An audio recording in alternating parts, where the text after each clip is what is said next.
how to force restart an Acer laptop. In this video, I'm going to show you how to fix several different issues on your Acer laptop, such as it's frozen, not responding to touch, or even the screen's black but the laptop's on. And we'll be doing this by doing a force restart. And if this video helps you, please consider giving it a like and also subscribe to my channel because that really helps me out.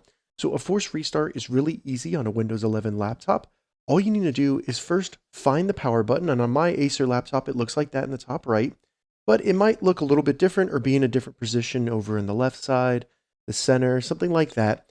Find that power button and just hold it down for 10 to 15 seconds. So I'm going to go ahead and do that. You should see the screen turn off or the backlight on your computer turn off, or maybe the fans, you'll hear those turn off. Just keep holding the power button until everything powers down, and that should take around 10 to 15 seconds. Now, after it turns off, hold it down for additional 5 seconds. Then you can let go of the power button. And once you let go, wait a couple seconds and then hold down the power button for around 2 to 3 seconds. And this will just force the laptop to restart. So now give it some time to boot back up. If it doesn't boot up initially after about 5 or 10 seconds, just hold down the power button again.